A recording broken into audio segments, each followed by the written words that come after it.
thing.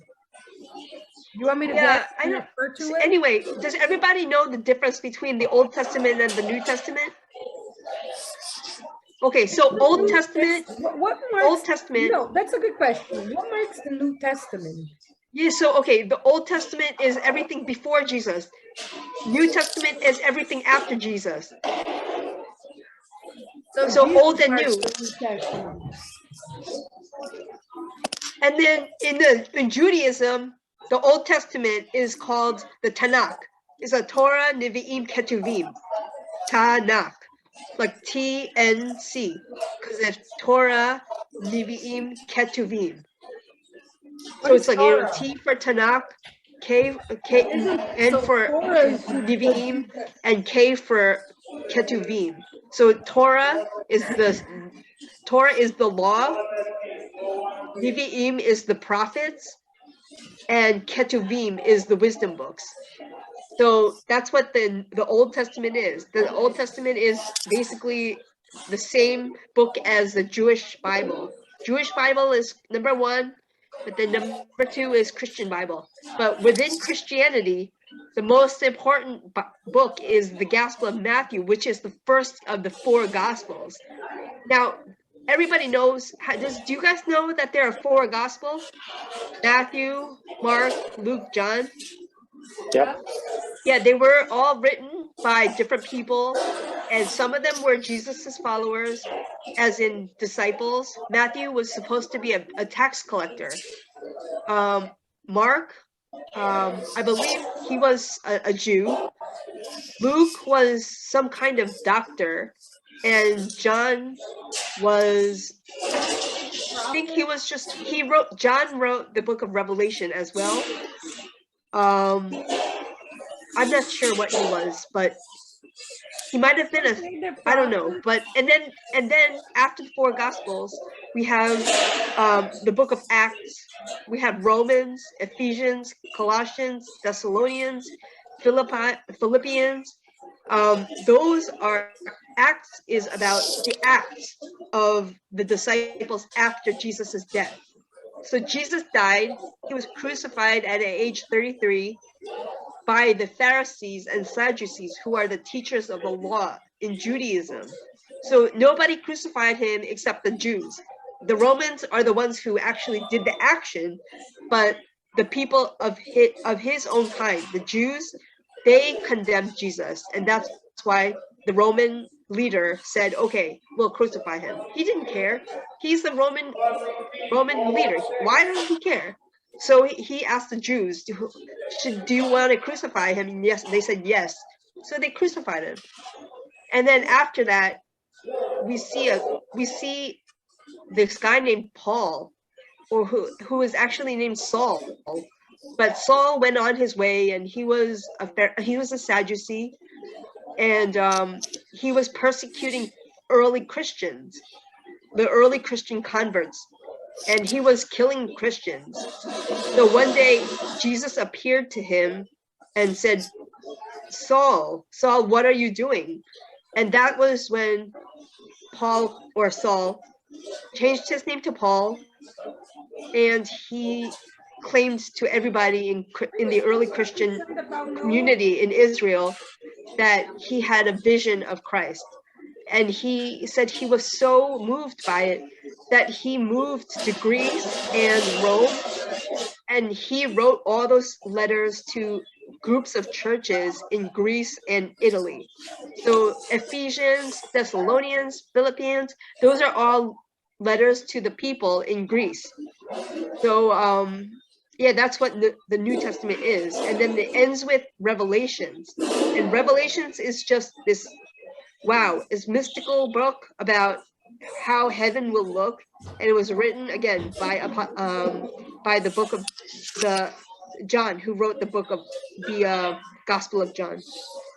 So that's a basic layout of the New Testament. But the Old Testament, of course, it starts with Genesis, the creation story, and that's what Anna and I were reading last night. We were reading about Adam and Eve, and then Noah, the flood, and everybody miraculously on earth comes from the sons of Noah, who are Shem, Ham, and Japheth. About this boat.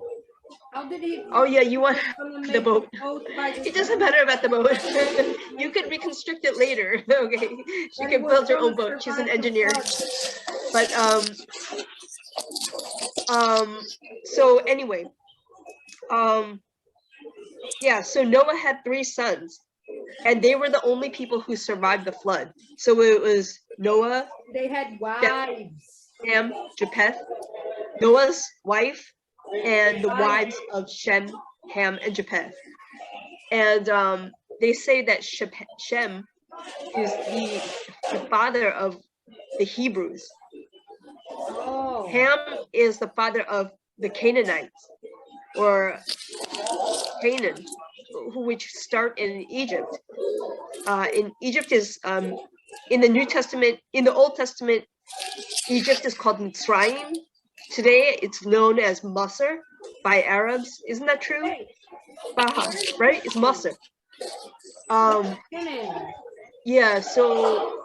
Yeah, Mitzrayim. So yeah, we have a lot of that in the Old Testament, because even Abraham, he journeyed to Egypt for food, and then when Jacob, so it was Abraham, Isaac, Jacob and his brothers, they had famines too, so they would go to Egypt too. Every time they had a famine in Canaan, they went down to Egypt to get food.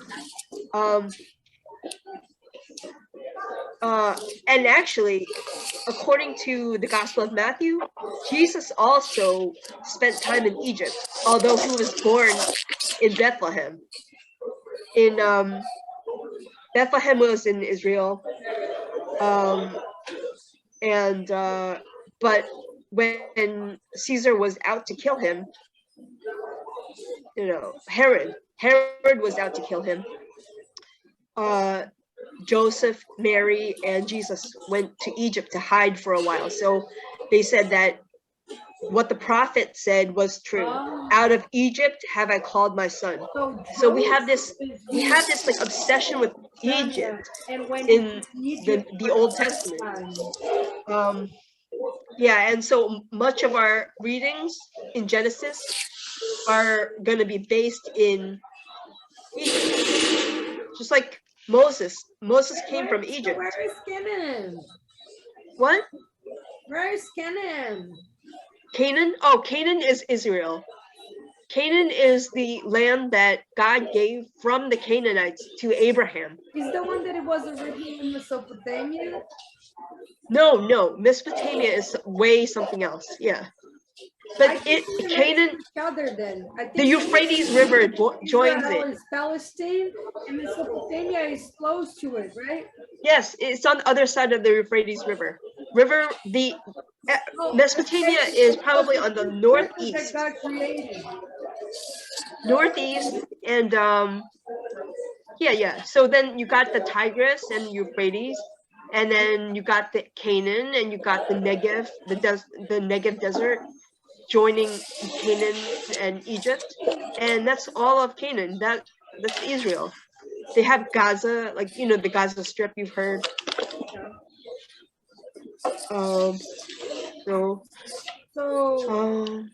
Yeah, but okay. I think our time is up here. But you guys, can you read as much as you can of Genesis for next time, for tomorrow? Just read as much of Genesis as you can. Yeah.